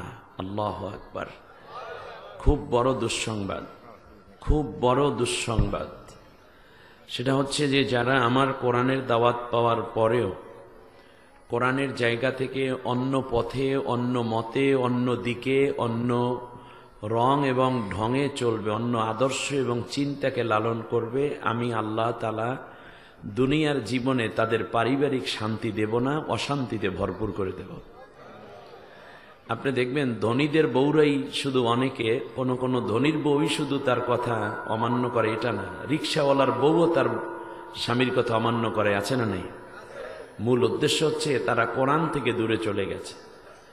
অতএব আপনি ধনী কিংবা গরিব হন, রাজনীতিবিদ হন কিংবা ব্যবসায়ী হন, প্রশাসনিক কর্মকর্তা হন কিংবা স্টুডেন্ট হন, আপনি কৃষক হন কিংবা জেলে তাঁতি মজুর হন, রাজনীতিবিদ হন কিংবা শাসক হন, আল্লাহ রব্বুল আলামিন বলেছেন তুমি যদি আমার কোরআন থেকে দূরে চলে যাও, তাদের উপরে পারিবারিক কোনো শান্তি আমি আল্লাহ দেব না। একজন রিক্সা চালক হোক, ভ্যান চালক হোক, মুঠে মজুরও যদি হয়, সে যদি কোরআনের আন্দোলনে সামিল থাকে, কোরআনের পক্ষে থাকে, আপনি দেখবেন ঘরটা যেন জান্নাতের শান্তি দিয়ে ভরপুর করা আছে।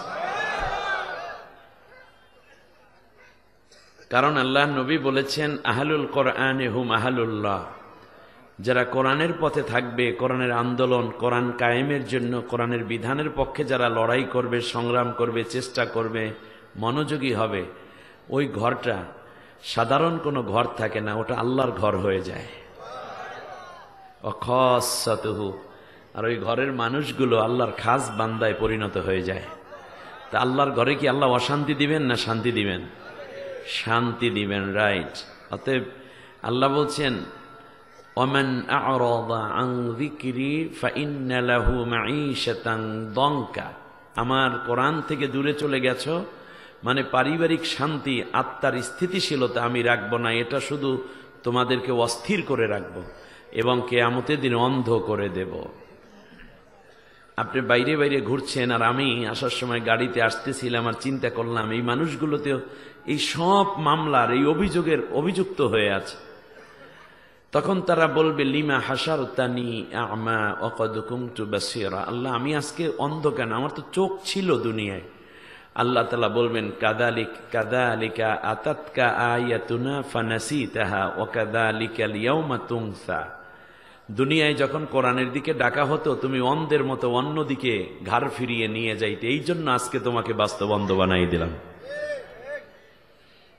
আল্লাহ আমাদেরকে এই বড় অভিযোগ থেকে, দুর্গতি থেকে বাঁচার জন্য কোরআনের ময়দানে জড়ো হয়ে মনোযোগ সহকারে বসার তৌফিক দান করুন। মনোযোগ কিভাবে হবে সে প্রসঙ্গে আল্লাহ বলেছেন চমৎকার করে, ফাইযা কুরিয়াল কুরআনু ফাসতামিউ লাহু ওয়া আনসিতু লাআল্লাকুম তুরহামুন। আমার বান্দা বান্দিরা রে, যখন আমার কোরআনের আলোচনা হয় তখন তোমরা মন দিয়ে কোরআনের কথা শুনবা। সুবহানাল্লাহ পড়েন। কি দিয়ে? মন দিয়ে, গভীর মন দিয়ে শুনবা। আর তোমরা একেবারে চুপ থাকবা। এই যে রাস্তাঘাটে দোকানপাটে যারা অনেকে চুপ আছে না, চুপ থাকতে হবে, মন দিয়ে কোরআন শুনতে হবে। আল্লাহ তাআলা বলেন মাহফিল শেষ হয়ে যাবে, যাওয়ার সময় আমি আল্লাহ তোদের খালি ফিরাইব না, তোদেরকে একটা নেয়ামত দিব।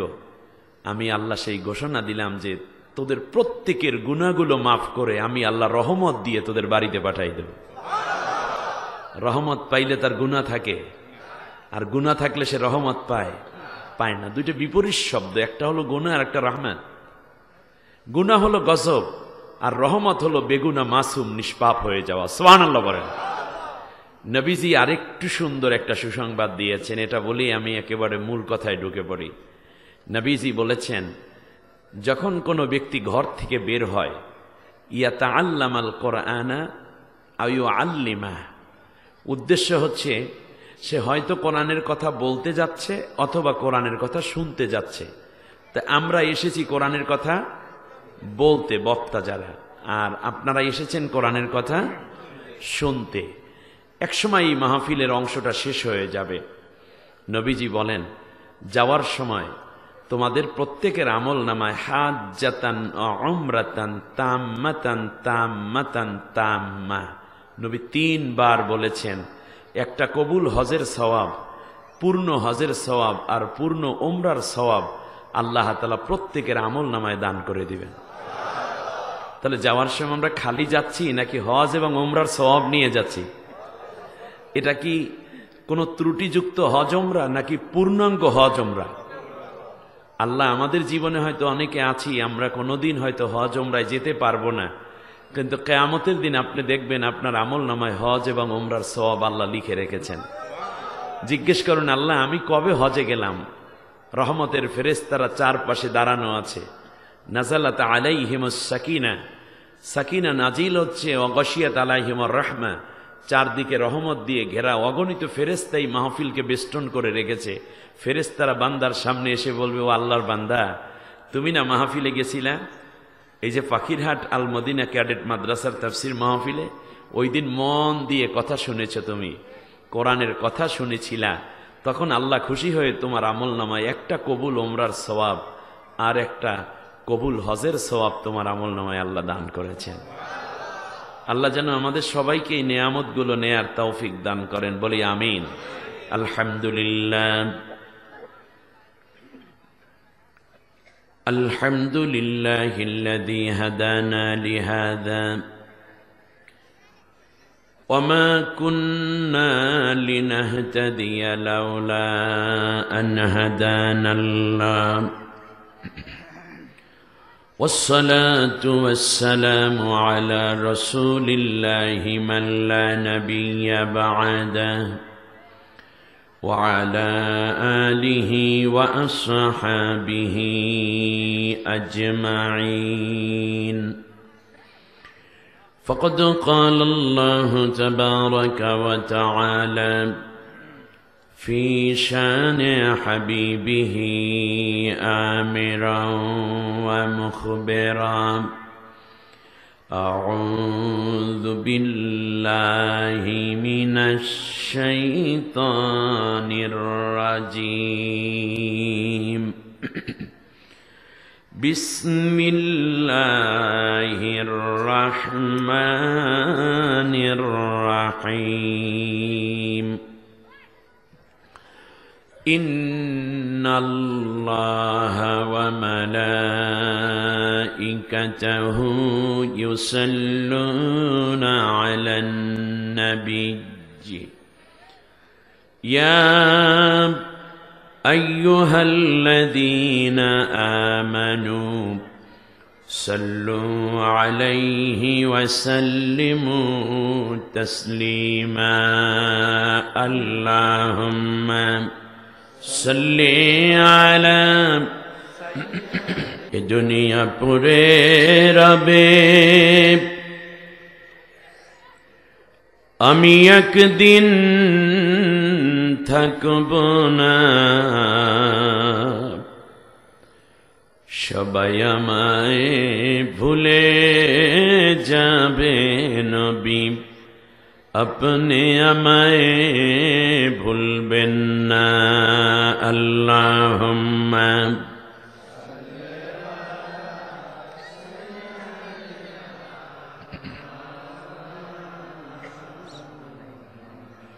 ওয়া আলা আলি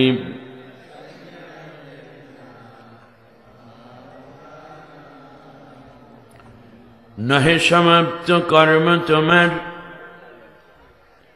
নহে সমাপ্ত কর্ম তোমার, অবসর কথা বিশ্রামের, উজ্জ্বল হয়ে ফোটেনি কো আজিও সুবিমল জ্যোতি ইসলামের।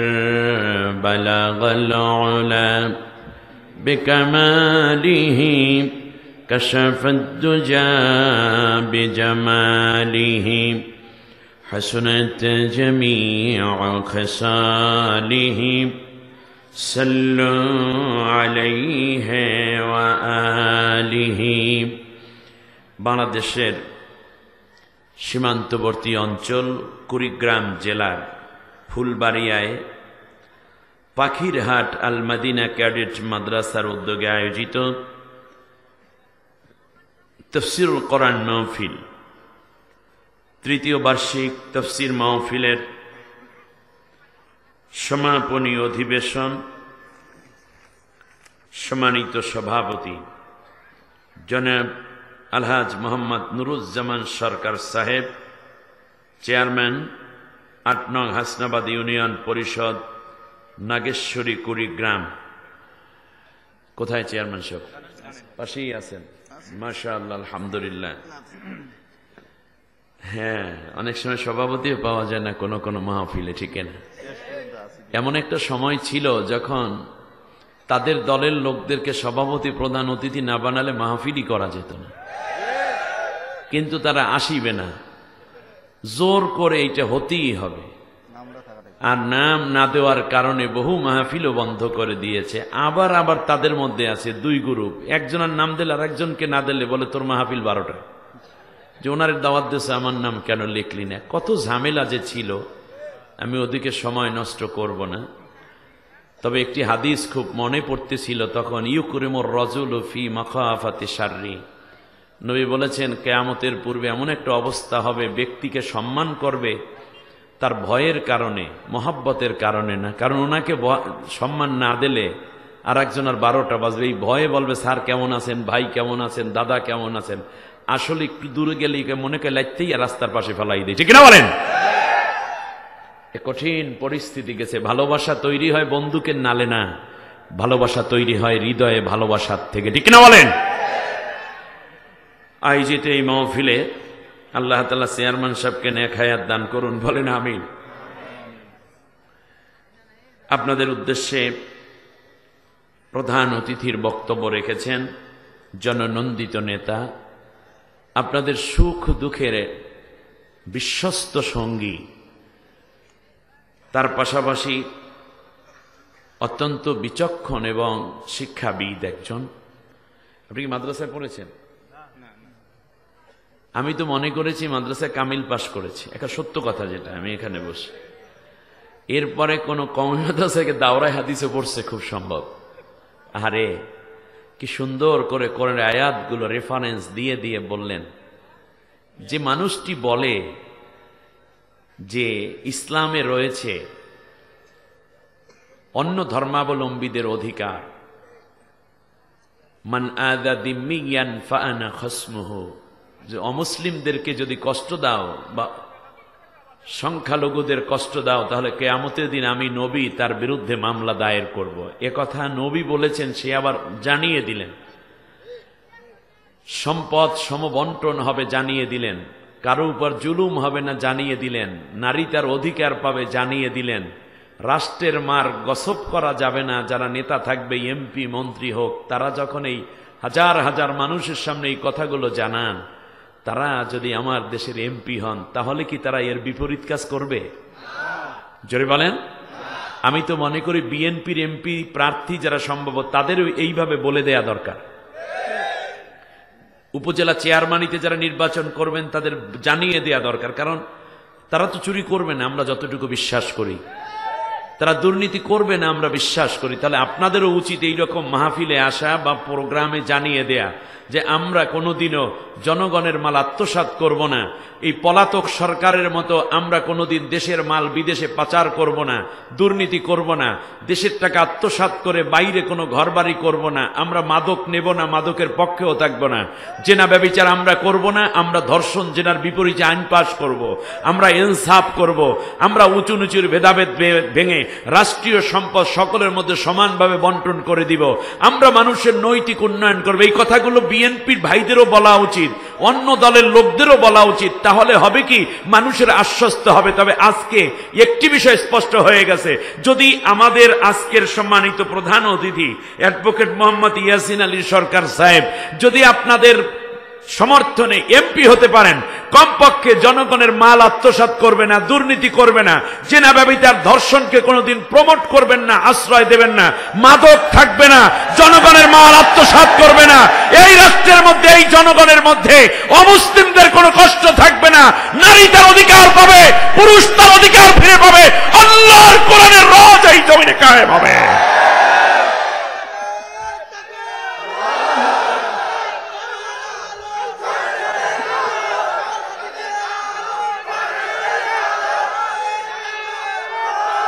আয়োজিত এই মাহফিলে সম্মানিত উলামায়ে কেরাম,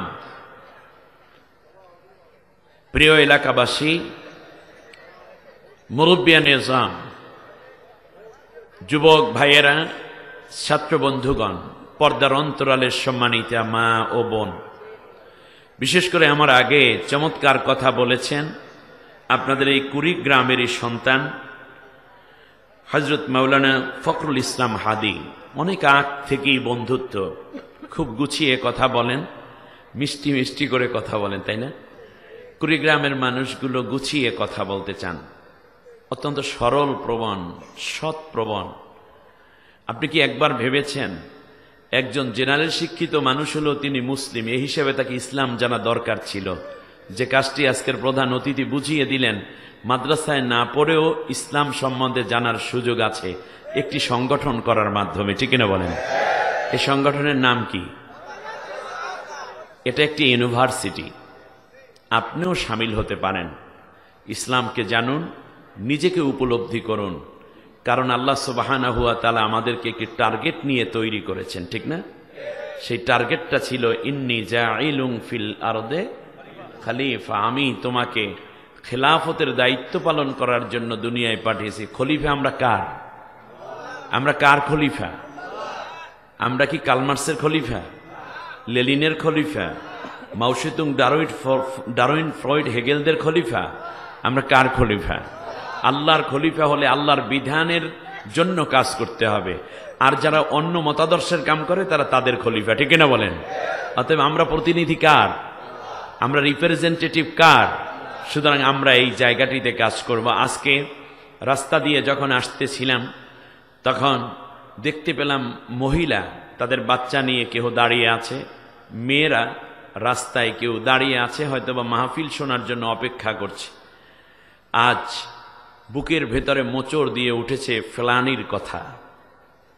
এখান থেকে নিয়ে মাত্র ৬-৭ কিলোমিটার দূরে অনন্তপুরে, হ্যাঁ সন্তোষপুর না, অনন্তপুর, এই অনন্তপুরে ওপারে রয়েছে দিনহাটা, যেটা ভারতের সীমান্ত। ওপারে দিনহাটা, এপারে অনন্তপুর। ঘটনাটা ছিল 2011 সালের 7 জুন। আপনারা জানেন বাংলাদেশের সরলা অবলা এক যুবতী মেয়ে ফেলানি এই নাগেশ্বরী থানার এই এলাকায় বিএসএফ আমার এই নির্দোষ কিশোরী বোনকে গুলি করে হত্যা করে। হত্যা করাই শেষ ছিল না, হত্যার পরে তার মৃত লাশটাকে কাটা তারের সাথে 4 ঘন্টা পর্যন্ত ঝুলিয়ে রেখেছিল। ধিক্কার জানাই,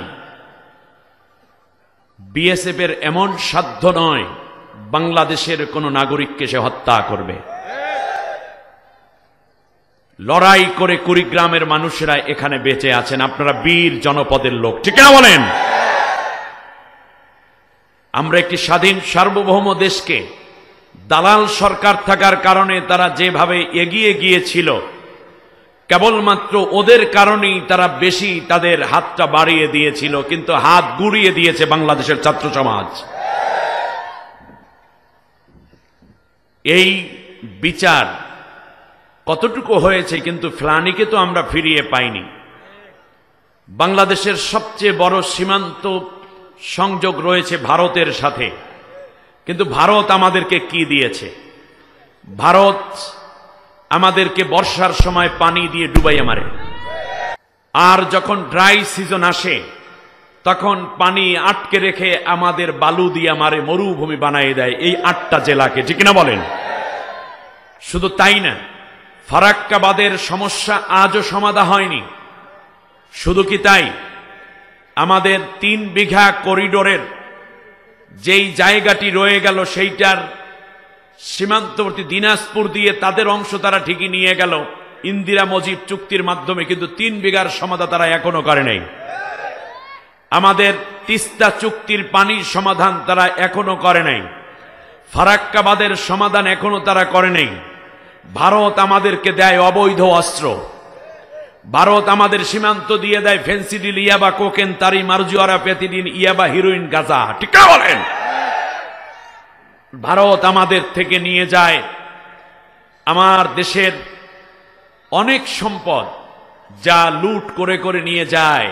স্বাধীনতার সময় থেকে নিয়ে মেজর জলিলের লেখা অরক্ষিত স্বাধীনতাই পরাধীনতা, এই বইটি আপনাদের পড়া উচিত। ইতিহাস জানুন। বন্ধু প্রতিম এই দেশটিকে আমরা কত ভালোবাসি। এখন দেখলাম এই আদামি কোম্পানি নাকি একটা আছে না, কয়লা, সে 2.5 গুণ বেশি দামে বাংলাদেশকে বিক্রি করেছে। আর পলাতক সরকার সেইটাকে কিনে এনে এমন করেছে যাতে করে ওখান থেকে নিজেও কিছু পায়। রূপপুর পারমাণবিক বিদ্যুৎ কেন্দ্র থেকে, সেখান থেকে হাজার হাজার কোটি টাকা তারা আত্মসাৎ করেছে। একজন ব্যবসায়ী 36,000 কোটি টাকা শুধু বিদেশে পাচার করেছে। 36,000 কোটি টাকা, যাকে আপনারা বলতেন দরবেশ। নিজের কুকাম নিজে যখন বুঝতে পারল, তখন পালাবার সিদ্ধান্ত নিয়ে কি সুন্দর সাদা দাড়ি, সেটাকে কামিয়ে, মোষ কামিয়ে, শেষ পর্যন্ত সাদা চুলগুলোকে কালো করে ফেলেছে। সদরঘাটের কুলি সেজে নৌকায় চড়ে সে রওনা করেছে। নৌকাই তার কাল হয়ে গেছে। নৌকা দিয়ে অনেক আকাম করেছে। নৌকায় যখন কোস্টগার্ড ওড়ে, তখন সব চোরগুলো ধরা পড়ে। ঠিক না বলেন? নৌকায় চড়লো কোস্টগার্ড, কাপড় নষ্ট করে ফেলেছে ধরার আগেই। সাহসের অভাব নাই, খাইছে শুধু ডরে। ঠিক না বলেন? আমার দেশের ছাত্র শিবিরের একজন কর্মীর যে সাহস আসে, তুমি মন্ত্রী হয়ে সেই সাহস অর্জন করতে পারো না। আমাদের সামনে ফাঁসির রশি ছিল, কই, তারা তো ভয় করে নাই। একের পর এক গুম হয়েছে, তারা তো ভয় করে নাই। হেফাজতের লোকদেরকেও নির্যাতন করেছে, তারাও ভয় পায় নাই। বিএনপির লোকেরা কিছু ডরাইছে, কিছু ভয় পাইছে, সাহসও দেখাইছে। কারণ ইতিহাস তো আমাদের জানা আছে, কিন্তু পালাইয়া তো কেউ যায় নাই। ঠিক না বলেন? তুমি ধরার আগেই কাপড় নষ্ট। তারপর তাকে নিয়ে যাওয়া হলো রিমান্ডে, যা জিজ্ঞেস করার কাম, এই জন্য ডিমের দাম বাইরে গেছে। ঠিক আছে কিনা? শেষ পর্যন্ত জিজ্ঞেস করা হলো যে আপনি দাড়ি কামাইলেন কেউ? যা করছেন করছেন ভালোই, এ পর্যন্ত বুঝলাম। বললো যে তোমরা তো কোরআন হাদিস কিছু পড়ো না। বলে স্যার বলেন দেখি। কি জানি না। বলল যে জীবন বাঁচান ফরজ, আর দাড়ি রাখা সুন্নত। এই সুন্নত শেষ কইরা যদি ফরজটা বাঁচান যায়, এই জন্য দাড়িটা কামাই বলাইছে। সবগুলোকে ধরতে হবে। আমার ভাই বলেছেন, ইয়াসিন আলী সরকার, এমনি তো সরকার না, ওইও সরকার, তিনি বলেছেন যে বিদেশের সমস্ত পাচার করা অর্থ বাংলাদেশে ফিরিয়ে আনতে হবে। আজ বাংলাদেশের প্রধান উপদেষ্টা এবং উপদেষ্টা মণ্ডলীর প্রতি জনগণের পক্ষ থেকে দাবি করছি, সর্বপ্রথম এই দুর্নীতি এবং অর্থ পাচারের সাথে যারা জড়িত, তাদেরকে গ্রেপ্তার করে আইনের কাঠগড়ায় দাঁড় করানো হবে। এক।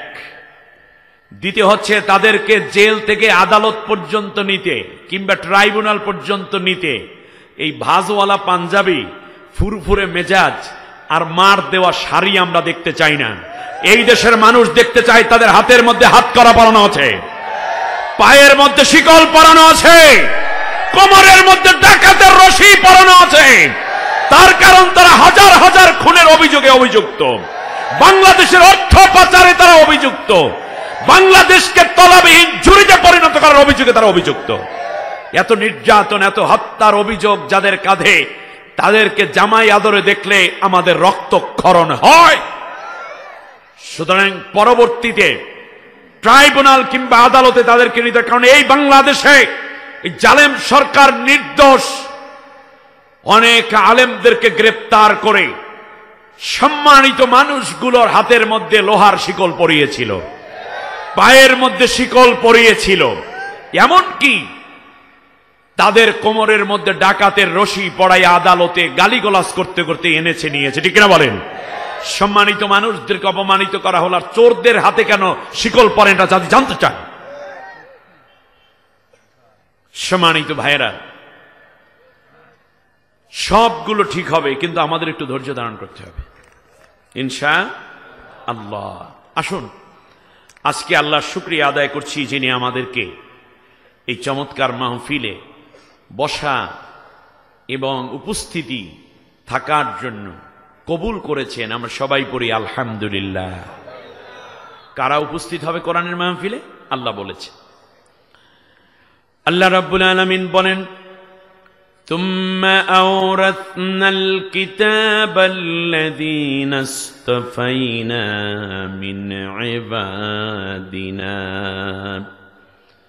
সমাজের মধ্যে, দেশের মধ্যে, রাষ্ট্রের মধ্যে অনেক বান্দা বান্দি আমার আছে, কোটি কোটি মানুষ আছে, কিন্তু মনে রাখবা কেবলমাত্র আমি আল্লাহ যাদেরকে একান্তভাবে কবুল করি, পছন্দ করি, সিলেক্ট করি, বাছাই করি, তারাই কেবল আমার কোরআনের পাশে, কোরআনের সাথে থাকার সুযোগ পেয়ে যায়। তাহলে আমাদেরকে বাছাই করেছেন কে? জোরে বলেন, আর একটু জোরে। পিছনের লোকেরা বলে না। আমাদেরকে পছন্দ করেছেন কে? আল্লাহ পছন্দ করেছেন। আপনি খুশি, বেজার না খুশি? সেই খুশি আওয়াজ দিয়ে আরেকবার পড়েন আলহামদুলিল্লাহ। সম্মানিত ভাইরা, আজ আমি আপনাদের উদ্দেশ্যে একেবারেই মৌলিক একটি আলোচনা, যা আমাদের জীবনকে আলোড়িত করতে পারে, আলোকিত করতে পারে, অন জায়গা থেকে বাছাই করে অগণিত টপিক থাকার পরেও এই জায়গাটি আমি আপনাদের উদ্দেশ্যে বলার জন্য চেষ্টা করব ইনশাআল্লাহ, বিমাশিয়াতিল্লাহ অবে ফাদলিল্লাহ। আমার সাথে সবাই পড়েন, আউযু বিল্লাহি মিনাশ শাইতানির রাজীম, বিসমিল্লাহির রহমানির রহিম। বিচারিত অভিশপ্ত শয়তানের ওয়াসওয়াসা থেকে আল্লাহর আশ্রয় চাই। কার আশ্রয়? আরো জোরে। আমাদের আশ্রয়দাতা কে? প্রশ্রয়দাতা কে? America, Bharat, Pakistan, Sri Lanka, China, Russia? না, আমাদের আশ্রয়দাতা কে? বিগত দিনগুলোতে শুধু বলা হতো যারাই তাদের দলটা করবে না তারা সব পাকিস্তানের দালাল। এরকম একটা বদনামি দেওয়া হইতো কিনা? মাইর দিলা, জেল দিলা, রিমান্ড দিলা, গুম করলা, মামলা করলা, হামলা করলা, আয়না ঘরে নিলা, ফাঁসি দিলা। এরপরেও তো কেউ পাকিস্তান পালাইয়া যায়নি। জোরে বলেন, কেউ গেছে? জামাত ইসলামীর, ছাত্র শিবিরের কিংবা বিএনপির কোন লোক কি পালাইয়া পাকিস্তান গেছে? তাই পাকিস্তান না যাওয়া মানে বোঝা যায় পাকিস্তানের দালাল এখানে কেউ নেই। ছাত্রদের আন্দোলন হলো 26 তারিখ থেকে 5 তারিখ পর্যন্ত, 26শে জুলাই থেকে 5ই আগস্ট পর্যন্ত, মাত্র এই 6-7 দিনের মধ্যে বাংলাদেশের 2.5 লক্ষ সিম বন্ধ হয়ে গেছে। এর মানে 2.5 লাখ পাচার হইছে। গেছে কোথায়? দাদার দেশে। ঠিক না বলেন? তাহলে বোঝা যায় বাংলাদেশে পাকিস্তানের দালাল নাই, কিন্তু ভারতের দালাল আছে। আপনারা কষ্ট পাচ্ছেন? এজন্য আল্লামা সাঈদী সাহেবের কথা খুব মনে পড়ে। তিনি যা বলেছেন সব হুবহু পালন হচ্ছে। যে বাংলাদেশের তৌহিদি জনতা গাছের গোড়া ধরে নাড়া দিবে, মামু বাড়ি গিয়া পড়বা। ঠিক না? অতএব আমরা সাহায্য চাই একমাত্র কার কাছে? আমরা আল্লাহ ছাড়া অন্য কারো তোয়াক্কা করি না। সুতরাং ফেলানীকে যারা হত্যা করেছে তাদেরকে হত্যার কাঠগড়ায় দাঁড় করিয়ে ফাঁসির রায় কার্য করে ওই আবার কাটা তারের মধ্যে ঝুলিয়ে রাখলেই কেবল ফেলানীর সাথে, ফেলানীর হত্যার সাথে বাংলাদেশ সুবিচার করবে বলে মনে করি। এ পর্যন্ত চায়নার সাথে যত সীমান্ত এলাকা আছে, বিগত 100 বছরে ভারত একটা গুলি ছোড়ার সাহস পায় নাই। এর মানে আমরা দুর্বল। বাংলাদেশে যত শাসক এসেছে ম্যাক্সিমাম শাসকগুলো ভারতের 5টা গোলাম ছিল। একটি শক্তিশালী সরকার ব্যবস্থা দরকার। তবে ধন্যবাদ ডক্টর মোহাম্মদ ইউনূস, আপনাকে ধন্যবাদ। তিনি এসেই বলেছেন যে ভারত যদি বাংলাদেশে, কারণ ওরা চাচ্ছিল 2-3 দিনের মধ্যে ঝামেলা করতে, সোজা জানিয়ে দিয়েছে যদি ভারত বাংলাদেশের ভিতরে অস্থিতিশীল পরিবেশ তৈরি করতে চায় তাহলে ভারত এর অভ্যন্তরে এবং 7 সিস্টার এবং মায়ানমার কেউ নিরাপদ থাকতে পারবে না। স্যালিউট আপনাকে। তোমরা এত বড় রাষ্ট্র, তোমাদের প্রধানমন্ত্রী চা বিক্রেতা ছিল একজন, ঠিক কিনা বলেন? আমার এই ছোট্ট দেশের প্রধান উপদেষ্টা এখন আলহামদুলিল্লাহ বিশ্বের শান্তিতে নোবেল পুরস্কার প্রাপ্ত একজন পিএইচডি হোল্ডার, এবং বিশ্বের সমস্ত প্রেসিডেন্ট যাকে মাথা নিচু করে সালাম দিতে বাধ্য হয়। আমাদের গর্ব। এই জাতির এই কঠিন ক্রান্তিকালে ডক্টর ইউনূস হাল ধরার কারণেই ওমরা সোমরা যা আছে মাথা উঁচু করতে পারে নাই, ঠিক কিনা বলেন? মেধাবীরা দেশ চালাবে, দেশপ্রেমিকরা দেশ চালাবে। কোন পরাশক্তিকে যারা ভয় করে তাদের জন্য এই দেশের শাসন ব্যবস্থা উপযুক্ত নয়। আস্তে আস্তে কাম হচ্ছে। ডক্টর ইউনূস তো খুঁটিনাটি কাজ করেন না, তিনি অনেক বড় কাজ করেন। আমাদের আস্থা আছে আপনার উপরে। আপনি আশা করি জীবনের শেষ বেলায়, আপনি অনেক দিন বাঁচেন, আমরা চাই, 82 বছর বয়স, বাংলাদেশের জন্য যে সুনাম আপনি এনেছেন, বাকি দিনগুলোতে শেষ জীবনে দাঁড়িয়েও আপনার যেন জান্নাত লাভের আমল হয়, সেজন্য বাংলাদেশের মানুষের আবেগ, ভালোবাসা, অনুভূতির দিকে খেয়াল রেখে কর্ম প্রণয়নের মাধ্যমে সৎ, নিষ্ঠ এবং আমানতদার লোকদের হাতে আপনি আপনার নেতৃত্বের দায়ভার তুলে দিয়ে যেন আপনি আল্লাহর কাছে যেতে পারেন, দোয়া আমরা করে যাচ্ছি। পরম করুণাময়, অসীম দয়ালু আল্লাহর নামে শুরু করছি। আকিমিস সালাতা লিদুলুকিশ শামসি ইলা গাসাকিল লাইলি ওয়া কুরআনাল ফাজর ইন্না কুরআনাল ফাজরি কানা মাশহুদা ومن الليل فتهجد به نافلة لك عسى أن يبعثك ربك مقاما محمودا وقل رب أدخلني مدخل صدق وأخرجني مخرج صدق واجعل لي من لدنك سلطانا نصيرا آمنت بالله।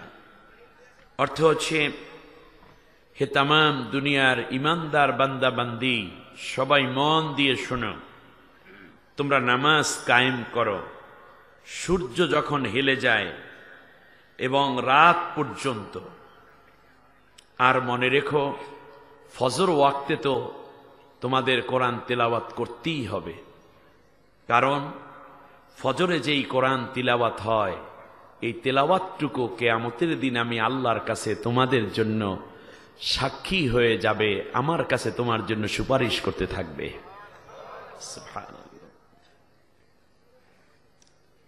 আর হে রাসূল, আপনার জন্য রাত্রে তো তাহাজ্জুদের ব্যবস্থা রয়েছে।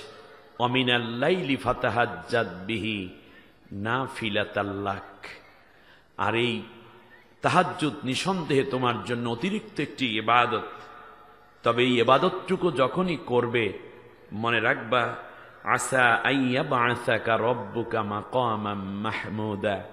এই তাহাজ্জুদ নামাজ মানুষকে মহা সম্মানের জায়গায় আসীন করে দেয়। তাহাজ্জুদ গুজার বান্দাগুলোর জন্য আমি আল্লাহর কাছে আছে মহা সম্মানের ব্যবস্থা। হে রাসূল,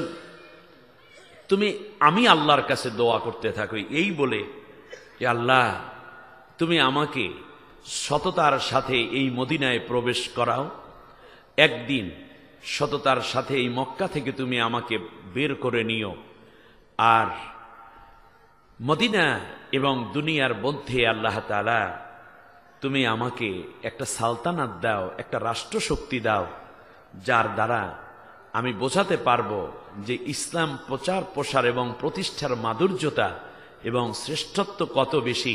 ওই রাষ্ট্র ক্ষমতা আমার জন্য হয়ে উঠবে বড় রকমের সহায়ক শক্তি। বারাকাল্লাহু লানা ওয়া লাকুম ফিল কোরআনিল আযীম। আল্লাহুম্মা ইগফির লানা ওয়া লিওয়ালিদাইনা ওয়া লিজামিল মুমিনিনা ওয়াল মুমিনাত ইয়াওমা ইয়াকুমুল হিসাব। সম্মানিত ভাইয়েরা, সূরার নাম সূরা বানী ইসরাঈল। মক্কায় একেবারে শেষ দিকে রাসূল সাল্লাল্লাহু আলাইহি ইসলামের মাক্কি জীবনের শেষ দিকে নাজিল সূরার 3টি সূরার অন্যতম এই সূরাটি। 111টি আয়াত আছে, 12টি আছে রুকু। 111 আয়াতকে আমরা একটু ভিন্ন ভঙ্গিতেও নিতে পারি। কারণ কেন এই সূরাটি আমি সিলেক্ট করলাম এই অংশটুকু, তার কারণ হচ্ছে বর্তমান প্রেক্ষাপটটা ধারাবাহিকভাবে চলে আসছিল 1-11 খেলা থেকে, ঠিক না বলেন? মাইনুদ্দিন ফখরুদ্দিন সরকারের সময় থেকে নিয়ে যে কালো থাবা বাংলাদেশের উপর পড়েছিল, তারই একটি আনুষ্ঠানিক পুরো দেশ বিক্রি এবং মনুষ্যত্ব বিরোধী কাজে হাত দিয়েছিল জালিম সরকার, স্বৈর শাসক, ঠিক না বলেন? তো 1-11 আপনাদের মনে আছে 1-11 কথা? আচ্ছা, এটাকে যদি আমরা ইংলিশে বলি তাহলে 111কে ইংলিশে ভাঙলে বলা হয় 111, ঠিক না? 111।